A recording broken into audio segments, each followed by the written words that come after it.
Trouble Every Day is a movie from 2001 that is often considered to be part of New French Extremity. The basic premise of the movie is that there are two couples, Corre and her husband, and Mr. and Mrs. Brown. And both Corre and Mr. Brown are afflicted with a condition that makes them compelled with the necessity to eat their partners during sex. So obviously this movie has always intrigued me so much. Like, it has to be a movie that I, Vanessa Jupiter, love. I'm a cannibal freak after all. And yet, I don't. Welcome to Vanessa Jupiter's sitting room. Today we are doing Trouble Every Day, a rant. There are many things that I dislike about Trouble Every Day, and I could go in detail as to why I think that the pacing doesn't work, why I think that the movie should look prettier than it does, and in particularly why I think that the acting is terrible. I get distracted by how bad I consider the acting to be. You like money, don't you?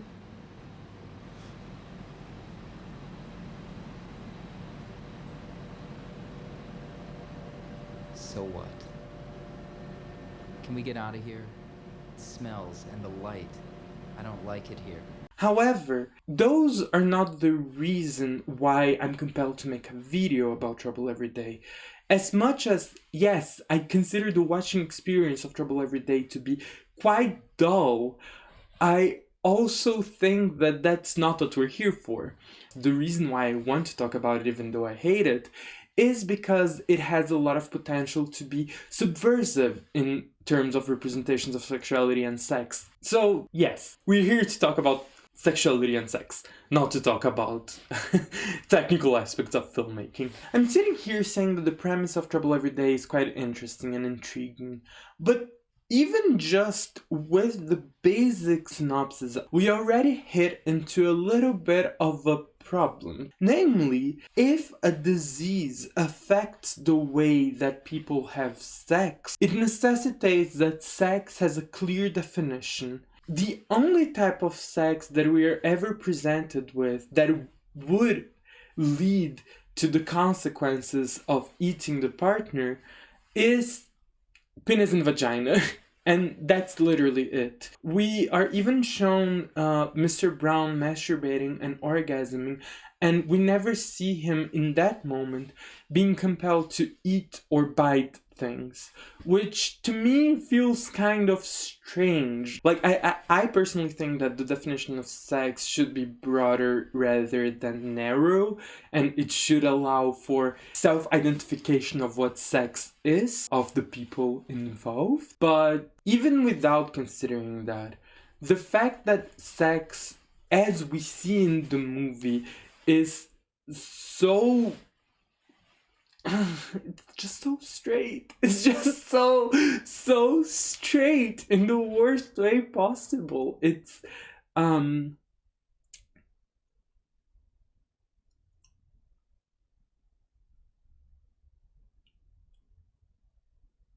is this thing about Trouble Every Day that is really kind of weird when you start paying attention to it. There are very few interactions between people of the same gender. There's a point where it starts feeling almost parodic. The only types of interaction that seem to exist within the universe of Trouble Every Day are like hetero interactions. There are a couple of examples, sure. Let's start talking a little bit about BDSM.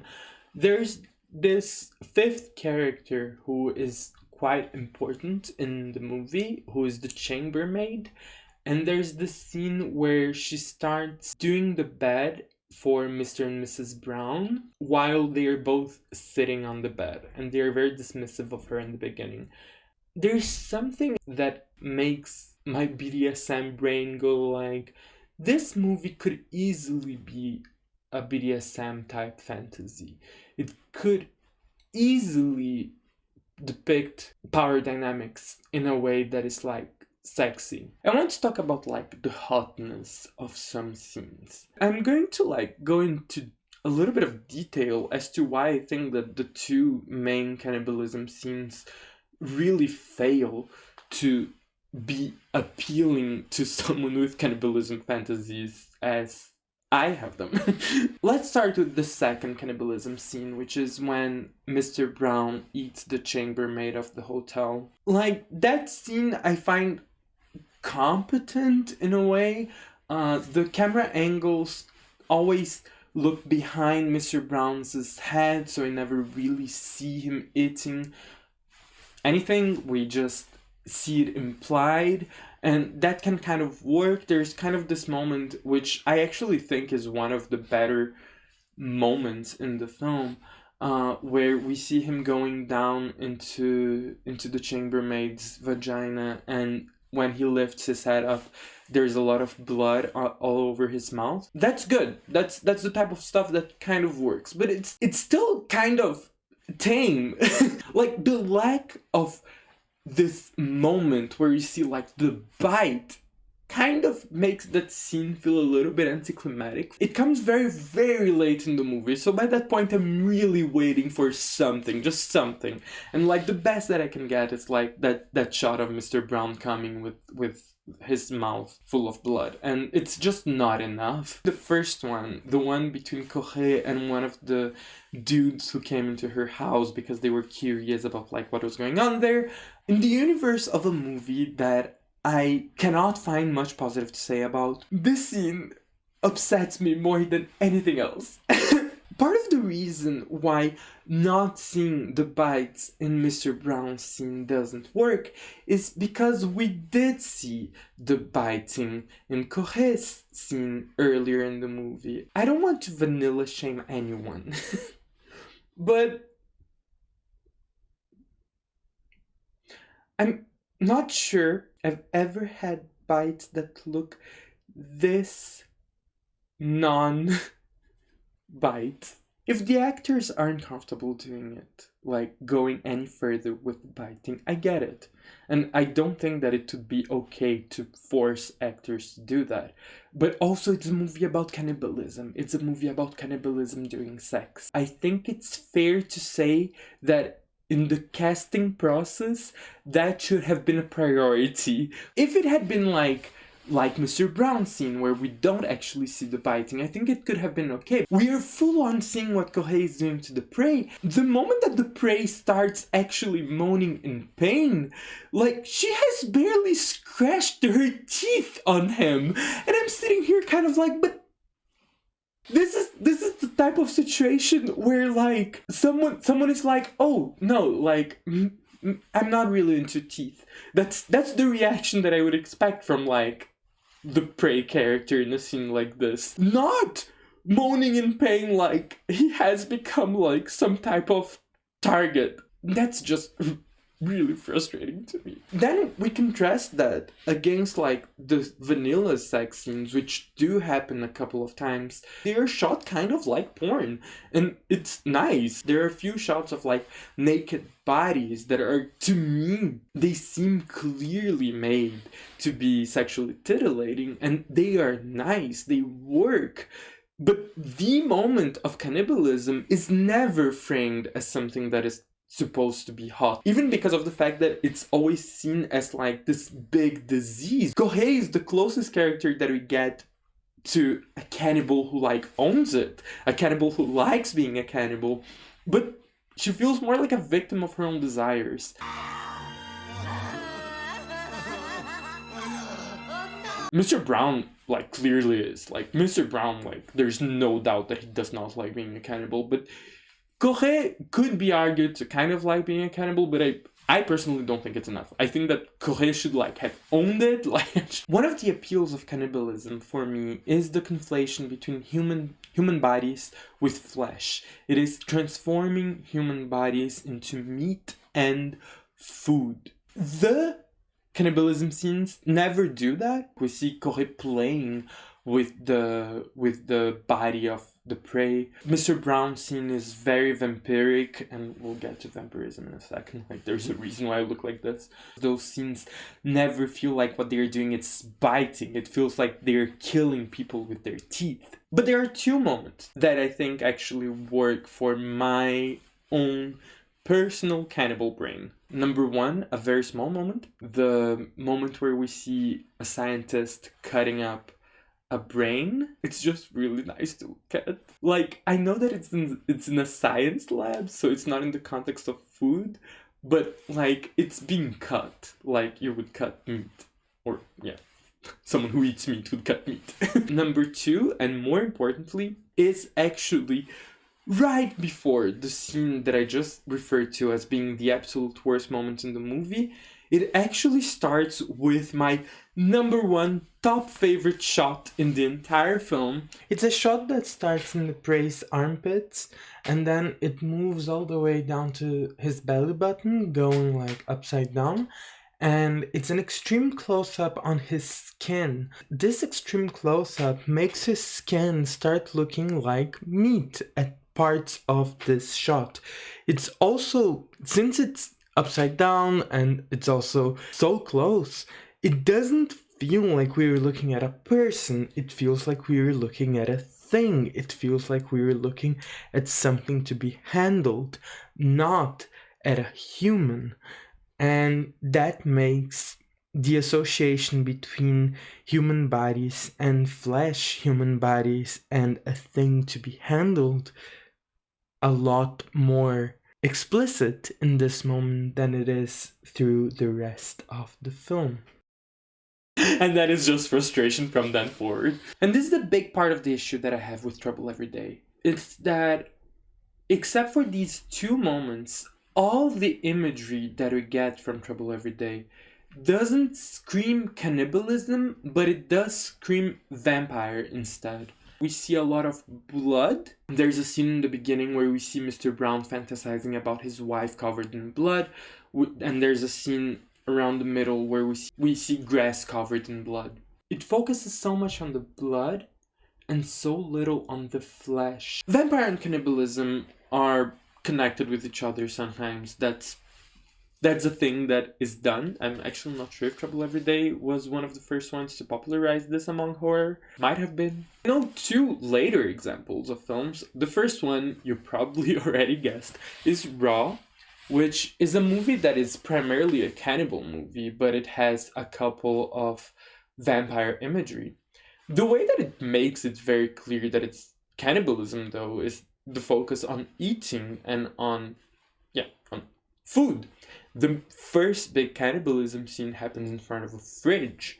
Another example that comes to mind is The Transfiguration, where the vampire is actually a human who drinks other people's bloods. So it has a little bit of a nod towards cannibalism, but it is inarguably a vampire movie. It never tries to have cannibalism imagery too much. A coming of age vampire movie.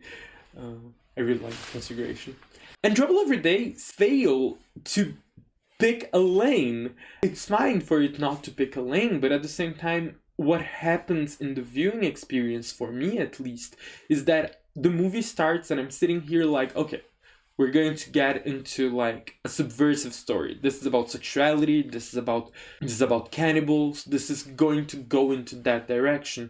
And then it just doesn't. The feeling that I get is that someone wanted to write a cannibal story, but they didn't have cannibal fantasies, so they just wrote a vampire movie kind of accidentally because that's the only thing that they could think of as like cannibals and sex. Furthermore, I don't think it really works as a vampire movie because it fails to have the allure of the vampires for being vampires. As soon as Corre or Mr. Brown are revealed to be cannibals, the prey are always repulsed by them. And this is just a complete failure to understand that both vampires and cannibals can be very attractive to some people. What I'm saying is it never gives us the perspective of someone who would like to be eaten. As a cannibal movie, that wouldn't be so much of a problem because we don't usually expect to see people want to be eaten in cannibal movies. But for a vampire movie, that's unusual and bad to be missing if we're looking at it through the BDSM lens. My earlier complaints were from the variety of it's frustrating to see this movie misunderstanding the appeal of being someone who wants to eat other people. This is kind of what I said before.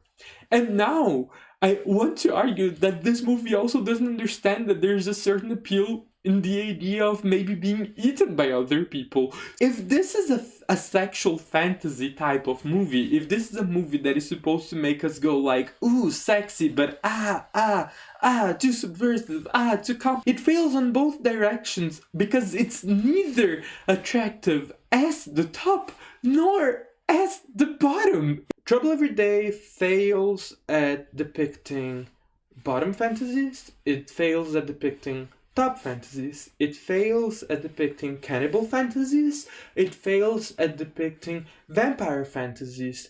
It is so straight that my queer gaze cannot take it, so I don't know what's left. It's just boring straight vampires. That's what Trouble Every Day is.